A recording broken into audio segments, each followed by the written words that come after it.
الحمد لله نحمده ونستعينه ونستغفره ونعوذ بالله من شرور أنفسنا وسيئات أعمالنا من يهده الله فلا مضل له ومن يضلل فلا هادي له وأشهد أن لا إله إلا الله وحده لا شريك له وأشهد أن محمدا عبده ورسوله يا أيها الذين آمنوا اتقوا الله حق تقاته ولا تموتن إلا وأنتم مسلمون يا أيها الناس اتقوا ربكم الذي خلقكم من نفس واحدة وخلق منها زوجها وبث منهما رجالا كثيرا ونساء واتقوا الله الذي تساءلون به والأرحام إن الله كان عليكم رقيبا يا أيها الذين آمنوا اتقوا الله وقولوا قولا سديدا يصلح لكم أعمالكم ويغفر لكم ذنوبكم ومن يطع الله ورسوله فقد فاز فوزا عظيما أما بعد فإن أصدق الحديث كتاب الله تعالى وخير الهدي هدي محمد صلى الله عليه وسلم وشر الأمور محدثاتها وكل محدثة بدعة وكل بدعة ضلالة وكل ضلالة في النار ثم أما بعد اعلموا أيها المسلمون والمسلمات أن من أعظم العبادات عند الله وأرفعها شأنا وأجلها قدرا إقامة الصلاة فالصلاة ركن الدين والفريضة من الله عز وجل على المسلمين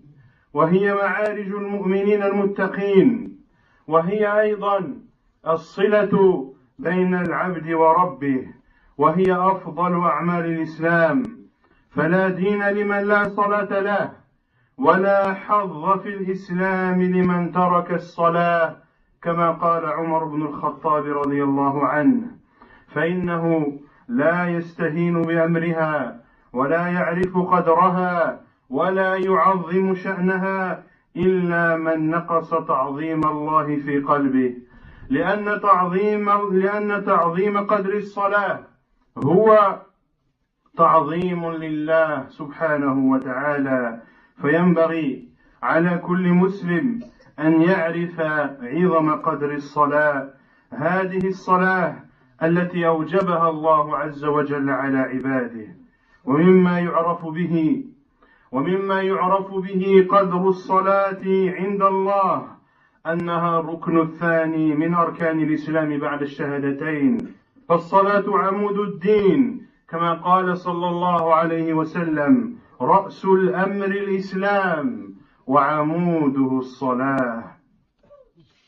Sachez que parmi les adorations les plus immenses et les plus importantes, celles qui sont les plus élevées, celles qui ont les valeurs, ou celle qui a la valeur ou l'une des valeurs les plus hautes, c'est sans aucun doute la prière, qui est un pilier fondamental de la religion, qui est une obligation d'Allah subhanahu wa ta'ala envers l'ensemble des musulmans.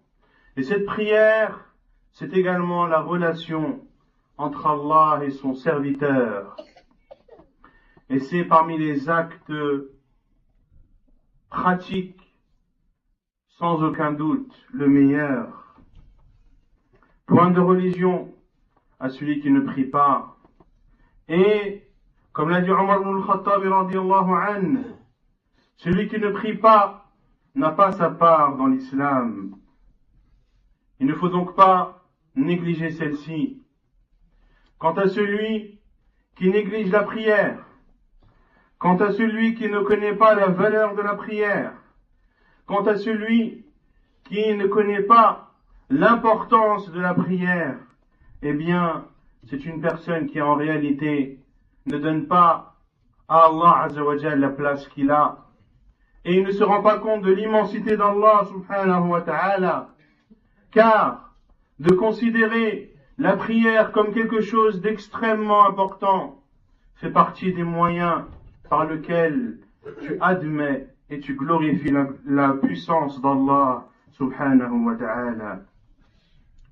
Et beaucoup de preuves dans le livre d'Allah, ainsi que dans la sunna de son prophète sallallahu alayhi wa sallam, nous montrent l'importance de la prière. C'est comme vous le savez tous, le second pilier de l'islam. Et c'est son pilier central, comme l'a dit le prophète sallallahu alayhi wa sallam. La tête du commandement, c'est l'islam. Et son pilier central, c'est la prière. ويتجلى تعظيم قدرها أن كل الأحكام والتشريعات شرعت والنبي صلى الله عليه وسلم على أرض جزيرة العرب وأما الصلاة فلعظم قدرها عند الله سبحانه وتعالى فرضت ليلة المعراج وذلك لما عرج بالنبي صلى الله عليه وسلم إلى السماوات العلى هكذا فرضت الصلاة فرضت فوق 7 السماوات ليلة أسري بالنبي صلى الله عليه وسلم وفرضت 5 صلوات في العدد باعتبار التكليف والعمل و50 في الأجر والثواب فالحسنة بعشر أمثالها ولا يخفى أن الصلاة أكثر الفرائض والواجبات ذكرا في القرآن الكريم تبيانا لعظم قدرها عند الله ويتجلى أيضا قدر عظم الصلاة أنه لا عذر لأحد على أي حال من الأحوال أن يتركها بخلاف بقية الواجبات والفرائض التي قد يكون لك العذر في تركها كالصيام والحج وغيرهما بل الصلاة لا تترك حتى إذا عجز المسلم عن شروطها وأركانها يصليها ما دام العقل سليما والصلاة لا تسقط بمرض ولا خوف ولا فزع ولا قتال إلا من حيض أو نفاس للمرأة. Et pour que l'importance de la prière soit plus claire encore, l'ensemble des obligations et des législations qui ont été révélées par Allah Azza wa Jal à son prophète sallallahu alayhi wa sallam ont eu lieu dans la péninsule arabique. Quant à l'obligation de la prière, elle a eu lieu au-dessus des 7 cieux. Ceci pour montrer sa grande importance. Le prophète sallallahu alayhi wa sallam s'est vu ordonner la prière lorsqu'il a fait l'ascension nocturne, lorsqu'il a traversé les ciels, les uns après les autres, en y rencontrant divers prophètes d'Allah alayhimus salam, et arrivé auprès d'Allah Azza wa Jal, il se vit prescrire 5 prières obligatoires qui, lorsqu'elles sont accomplies, c'est la récompense de 50 qui sont accordées, car, comme vous le savez tous, la bonne action en islam est multipliée au minimum par 10. Et la prière est l'adoration qui a été la plus citée dans le livre d'Allah, subhanahu wa ta'ala, pour prouver encore une fois son immense importance. Et ce qui prouve également la grande valeur de la prière en islam, c'est qu'il est interdit à quiconque, où personne n'a d'excuse, à ne pas prier, quelles que soient les situations. Quelle que soit la situation dans laquelle tu te trouves, la prière sera pour toi une obligation tant que ton esprit est clair, tant que tu as ta raison. Et ceci contrairement aux autres obligations de l'islam, comme le jeûne, comme le pèlerinage et comme d'autres adorations qui peuvent être exemptées lorsque la personne n'a pas la capacité de les accomplir. Mais quant à la prière, même si tu n'as pas la possibilité de prier debout, alors prie assis. Si tu n'as pas la possibilité de prier assis, alors prie allongé. Si tu n'as pas la possibilité de prier allongé et de faire des mouvements avec les membres de ton corps, alors bouge la tête si tu le peux. Si tu ne peux pas, alors bouge les yeux. Si tu ne peux pas, alors fais la prière dans l'état dans lequel tu te trouveras. En aucun cas, lorsque ta raison est présente, tu n'as d'excuse à ne pas prier. Ni la maladie est une excuse, ni la peur est une excuse, ni la terreur est une excuse, et bien plus encore, même la guerre n'est pas une excuse. Lorsque tu entends de guerre et que tu combats l'ennemi, eh bien même pendant ces situations extrêmes, la prière est obligatoire. Ainsi Allah Azza wa Jalla a légiféré la prière de la peur. Seule exception, bien sûr, est faite aux femmes qui sont indisposées ou bien celles qui ont leur logis. ولعظم قدر الصلاة أنه شرع للمسلم أن يصلي في أي مكان وعلى أي أرض كان مجتنبا المقابر ومواطن النجاسات إلا أن يتعذر ذلك لقوله عليه الصلاة والسلام وجعلت لي الأرض مسجدا وطهورا. وعند السفر الذي هو قطعة من العذاب كما وصفه النبي صلى الله عليه وسلم رخص للمسلم المسافر قصر الصلاة والجمع بين الصلاتين وكذلك في الحضر رخص له الجمع بين الصلاتين عند وجود الحرج وهذا كله حتى لا يتركها. ولأجل الصلاة ولأجل هذه الشعيرة العظيمة بنيت المساجد وشيدت وشرع الأذان وشرعت صلاة الجماعة تعظيما لقدر الصلاة.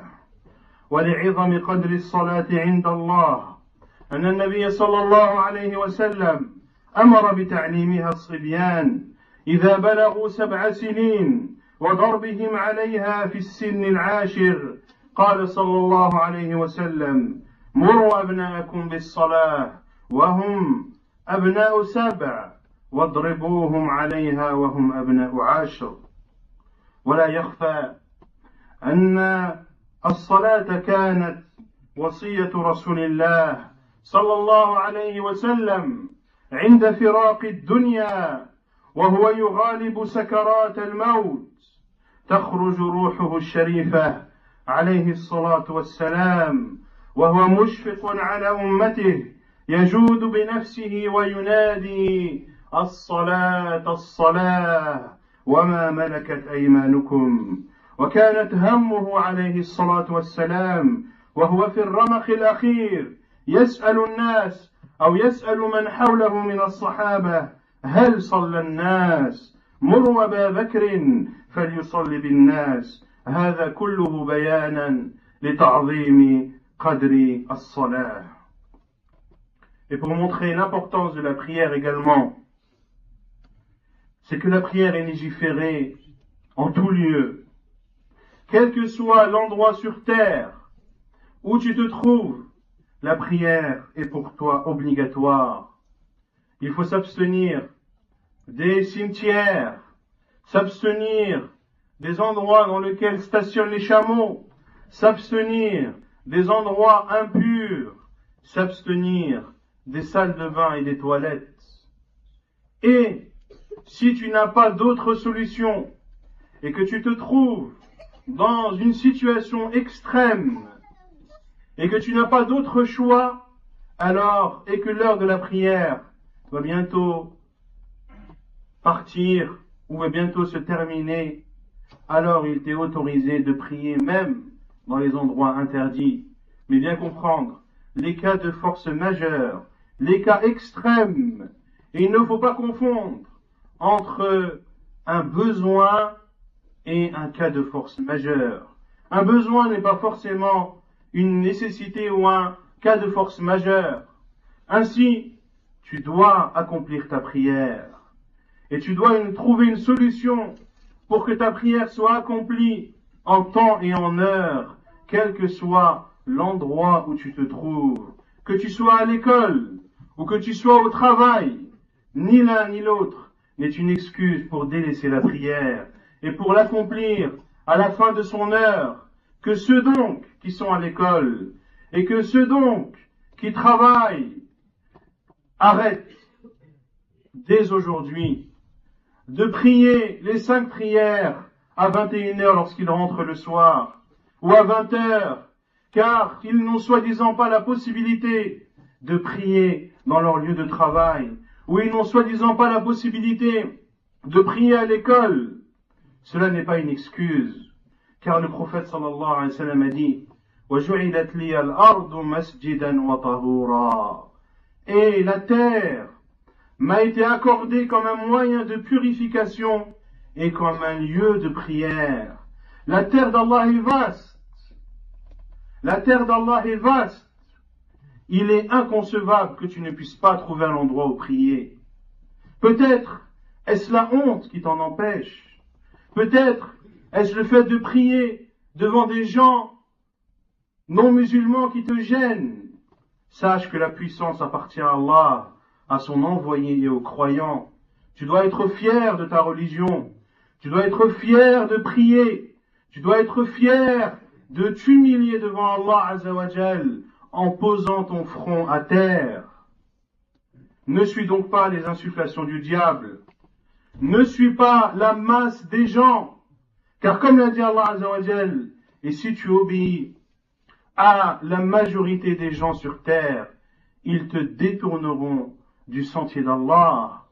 Ne suis pas les gens qui, pour la plupart, qu'Allah nous en préserve, ne prient pas à l'heure lorsqu'ils travaillent, alors qu'ils en ont la possibilité, alors que s'ils avaient un minimum de bonne conscience, ils auraient cherché un moyen ou un endroit où prier. Ils auraient profité de leur pause du midi pour accomplir leur prière. Et il est autorisé, dans des cas de gêne, lorsque cela est ponctuel, de rassembler les prières même quand tu n'es pas voyageur. Il t'est autorisé, si à l'école tu as un examen de 4 heures qui n'a pas lieu toute l'année, mais de façon ponctuelle, eh bien, de rassembler tes prières, soit à l'heure de Dhuhr, soit à l'heure de l'Asr. Lorsque tu travailles et que ce jour-là, eh bien, c'était pour toi une contrainte de faire la prière à l'heure, il y avait beaucoup de travail, beaucoup plus que d'habitude, ou bien que le temps ne te le permettait pas, qu'il faisait froid, qu'il pleuvait ce jour-là, alors il t'est autorisé de façon ponctuelle de rassembler tes prières. Ainsi, l'islam est venu pour faciliter aux gens, mais les gens ne doivent pas prendre cette facilité que l'islam leur accorde comme un joker pour faire ce qu'ils veulent et pour prier à l'heure qu'ils désirent. Non, Allah Azza wa Jalla dit Inna as-salata kanat ala al-mu'minina kitaban mawquta. La prière est envers les croyants une prescription qui doit avoir lieu à des heures bien déterminées. Tu ne pries pas quand tu veux, tu pries quand Allah Azza wa Jal t'a dit de prier. Tu pries comme le prophète sallallahu alayhi wa sallam t'a enseigné de prier et aux heures auxquelles il t'a enseigné de prier. Et également, ce qui montre l'énorme place de la prière en islam, c'est que c'est pour cette prière que les mosquées sont construites. C'est pour cette prière que l'adhan, l'appel à la prière a été légiféré. Et c'est pour cette prière que la prière en groupe a été légiférée. Et également, ce qui montre l'importance de la prière, c'est que le prophète sallallahu alayhi wa sallam a ordonné que celle-ci soit enseignée aux enfants lorsqu'ils ont l'âge de 10 ans et qu'ils soient frappés de façon non abusive bien sûr, pour dissuader et non pas pour faire mal à l'âge de 10 ans. Enseigne donc la prière à tes enfants. Et j'allais dire même, apprends d'abord toi à faire la prière, avant de l'enseigner à tes enfants. Car si toi, tu n'as pas étudié cette prière, ou si tu n'as pas appris de façon correcte comment l'accomplir, que vas-tu enseigner à tes enfants? Vas-tu leur enseigner une prière pleine d'erreurs, comme la tienne? Commence donc par corriger ta prière. Demande à ceux qui savent de t'enseigner comment prier et comment accomplissait le prophète sallallahu alayhi wa sallam sa prière. Et pour montrer l'importance de la prière également, c'est l'un des derniers conseils qu'a donné le prophète sallallahu alayhi wa sallam. Alors qu'il combattait les affres de la mort sallallahu alayhi wa sallam, la chose qui traversait son esprit était la prière, la prière. Et lorsque le prophète sallallahu alayhi wa sallam donnait ses derniers souffles de vie, une chose l'a préoccupé, et il a dit à ses compagnons radiyallahu anhum, les gens ont-ils prié? Les gens ont-ils accompli leur prière? Ordonné à Abu Bakr de présider la prière et que les gens prient derrière lui. أقول قولي هذا وأستغفر الله.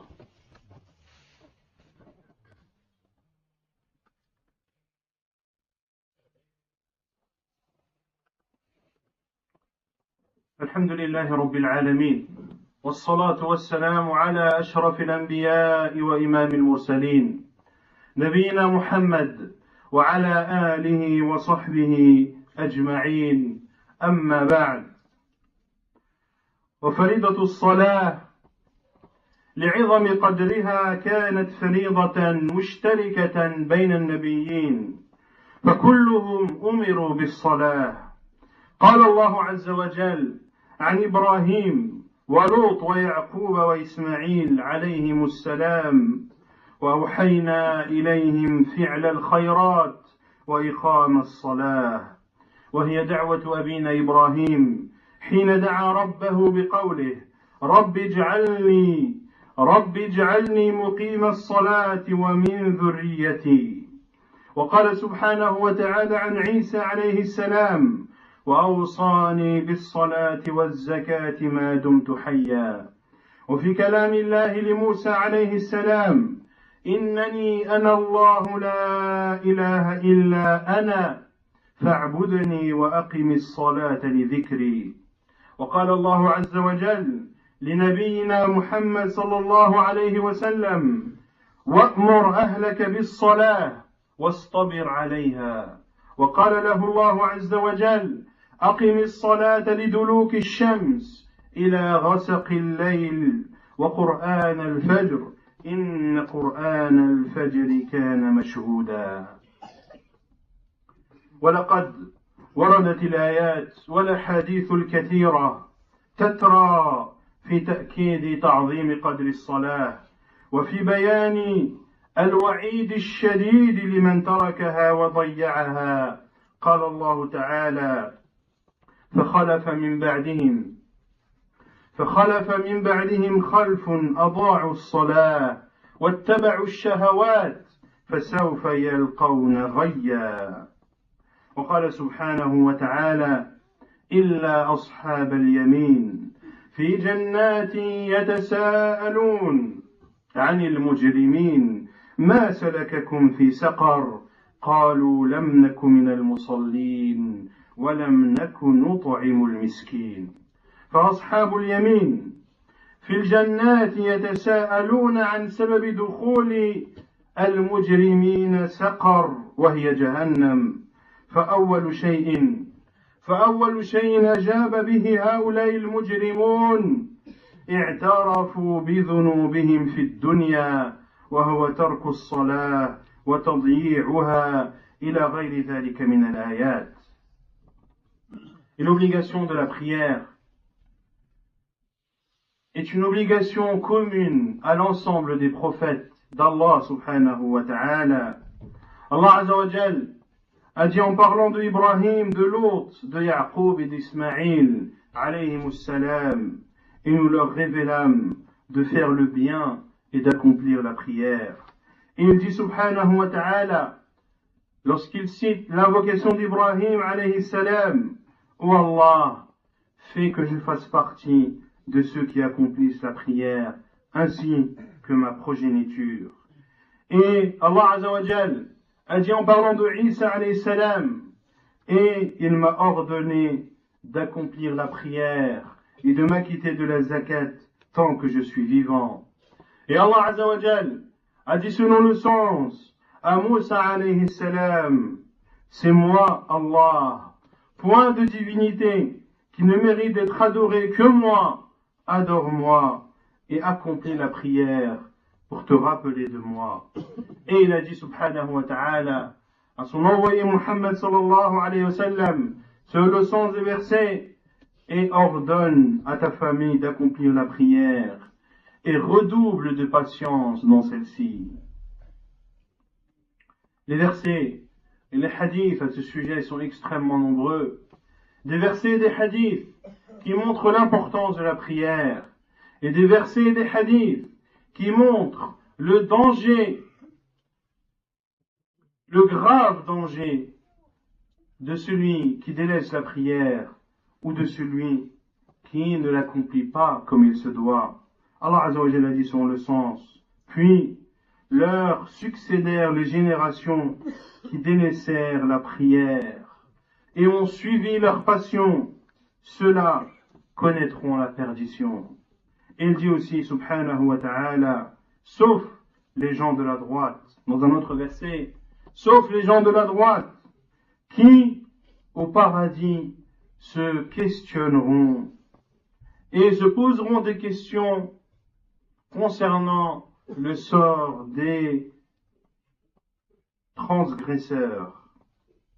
Et ils leur diront, qu'est-ce qui a fait, ou qu'est-ce qui vous a plongé dans le saqar? Ils répondirent, nous ne faisions pas partie de ceux qui priaient. Les gens de la droite, qui sont les gens du paradis, au milieu de leurs délices et au milieu de leur joie, se poseront la question de quelle est la cause de l'entrée en enfer de ces transgresseurs. Ils leur poseront la question, et la première chose qu'ils répondront, c'est qu'ils ne faisaient pas partie de ceux qui priaient. والأحاديث الصحيحة في ذلك أيضا كثيرة.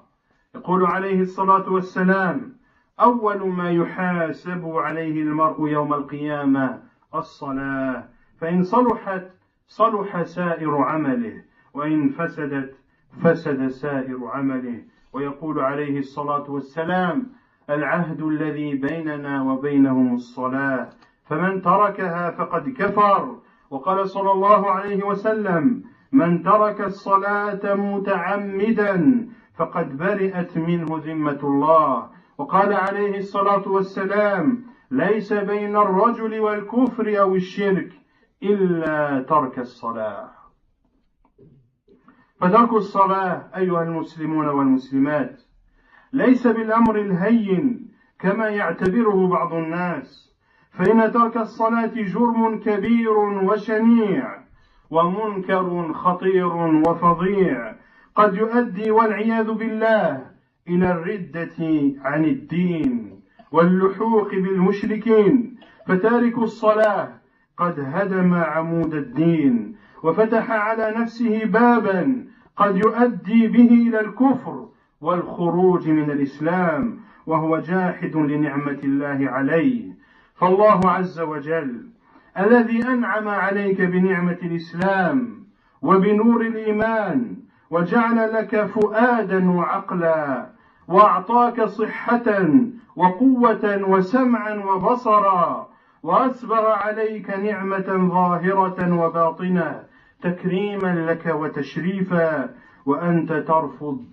وأنت ترفض أن تركع له ركوعا وأن تسجد له سجودا. إنها في الحقيقة لمن المصائب العظمى والبلايا الكبرى في هذا الزمان أن تجد الرجل أو المرأة قد بلغ 20 أو 30 أو 40 ولا تعرف له صلاة ولا تعرف له ركوعا ولا سجودا، أو تجده قد جاوز 50 أو حتى 60 ولم يسجد لله سجدة واحدة والعياذ بالله. Les hadiths du prophète sallallahu alayhi wa sallam sont nombreux. La première chose par laquelle sera jugé l'être humain le jour du jugement sera sa prière. Si elle est bonne, alors l'ensemble de ses actes seront bons. Et si elle est mauvaise, alors l'ensemble de ses actes sont mauvais. Et il dit sallallahu alayhi wa sallam, le pacte qu'il y a entre nous et eux, c'est la prière. Celui qui la délaisse a alors mécru. Et il dit sallallahu alayhi wa sallam, celui qui délaisse sa prière volontairement, eh bien Allah azza wa jal se désavoue de lui. Et il dit sallallahu alayhi wa sallam, il n'y a entre l'homme et la mécréance et le polythéisme que le délaissement de la prière. Et sachez que les savants ont divergé sur le jugement de celui qui ne prie pas. Est-il musulman ou n'est-il pas musulman? Ils sont unanimes sur le fait que c'est un pervers, sur le fait qu'il est en danger et que s'il meurt dans cet état, il a de fortes chances de séjourner en enfer, wal-iyadu billah. Et le sujet de divergence est sur celui qui délaisse la prière tout en admettant son obligation. Est-il un non-musulman ou est-il musulman? Beaucoup de savants considèrent que celui qui ne prie pas n'est pas un musulman. Wal-iyadu billah. Ne te mets pas dans cette situation, chers frères et chères sœurs, dans une situation dans laquelle tu as un pied en islam et un pied dans la mécréance. Pourquoi descendre aussi bas? Pourquoi prendre un risque aussi grand? Car ce n'est pas de l'argent que tu mets en jeu, ce n'est pas des biens que tu mets en jeu, ce n'est pas ta vie d'ici-bas que tu mets en jeu, mais c'est bel et bien la vie éternelle de l'au-delà que tu mets en jeu. Tu risques de rester éternellement en enfer, wal-iyadu billah, si tu n'accomplis pas la prière. Et ne sois pas dupé par le grand nombre de personnes qui ne prieraient pas, car par Allah, ils ne te seront d'aucune aide et ils ne t'apporteront aucun secours le jour où il n'y aura d'aide que celle d'Allah et le jour où il n'y aura d'ombre que celle d'Allah subhanahu wa ta'ala. De délaisser la prière est donc quelque chose de gravissime qui peut emmener la personne à tomber dans la mécréance. Wal-iyadu billah. Allah azza wa jal te comble de bienfaits. Allah azza wa jal a fait de toi un musulman. Il t'a comblé de bienfaits subhanahu wa ta'ala. Il t'a donné un cœur. Il t'a donné une raison. Il t'a donné une santé. Il t'a donné une force. Il t'a donné une ouïe et une vue subhanahu wa ta'ala. Et il t'a comblé de bienfaits que si tu étais amené à les énumérer, tu ne parviendrais pas à y mettre un chiffre. Et en retour, tu ne te prosternes même pas pour Allah azza wa jal. Tu ne fais pas ne serait-ce qu'une seule inclinaison. Il est malheureux de voir à notre époque que des personnes qui ont la vingtaine d'années, 30 ans, 40 ans, ne prient pas, ne se prosternent pas pour Allah azza wa jal. Alors que lorsque tu les vois, ils semblent heureux, ils ne manquent de rien, ils travaillent, ils ont la santé, ils sont mariés, ils ont des enfants, mais ils ne sont pas reconnaissants vis-à-vis d'Allah azza wa jal. N'as-tu pas honte d'être ingrat envers celui qui t'a comblé de bienfaits, subhanahu wa ta'ala? Et il est malheureux de voir que des personnes âgées qui ont 50 ans, 60 ans ou plus ne sont même pas prosternées une seule fois pour Allah subhanahu wa ta'ala. يقول الله عز وجل يوم يكشف عن ساق ويدعون إلى السجود فلا يستطيعون خاشعة أبصارهم ترهقهم ذلة وقد كانوا يدعون إلى السجود وهم سالمون. قال ابن كثير رحمه الله عند تفسير هذه الآية: أي لما دعوا إلى السجود في الدنيا فامتنعوا منه مع صحتهم وسلامتهم، كذلك عوقبوا بعدم قدرتهم عليه في الآخرة. فإن قضية الصلاة لأمر جلل ولا يستهان بها، لا في حالة الجزع ولا في حالة الملل ولا في الصغر ولا في الكبر ولا في الشدة ولا في الرخاء. فخذوا أيها المسلمون بأيدي إخوانكم وأهليكم وأبنائكم بالنصيحة والتعليم والإرشاد والتوجيه في أمر الصلاة. قال الله لنبيه صلى الله عليه وسلم: وأمر أهلك بالصلاة واصطبر عليها. وقد امتدح الله إسماعيل عليه السلام بقوله: وكان يأمر أهله بالصلاة وكان يأمر أهله بالصلاة. Allah Azza wa Jalla dit: le jour où l'on dévoilera un mollet et qu'il leur sera demandé de se prosterner, ils n'en seront pas capables. Leurs regards seront terrifiés et ils seront pris d'une humiliation, alors qu'auparavant on leur avait demandé de se prosterner alors qu'ils étaient sains de toute maladie et de tout défaut. Al-Imam Ibn Kathir rahimahullah a dit, lorsqu'il a expliqué ce verset, que ces gens qui, le jour du jugement, il leur sera demandé de se prosterner, mais ils ne pourront pas. Leur dos sera comme une barre de fer qui sera inflexible. Et l'imam Ibn Kathir rahimahullah a dit, lorsqu'ils étaient appelés à se prosterner dans cette vie d'ici-bas, ils ont refusé de le faire alors qu'ils étaient en pleine santé, alors qu'ils étaient en paix. Ainsi, ils seront châtiés le jour du jugement, lorsqu'on demandera aux gens de se prosterner et que ces personnes ne se prosterneront pas.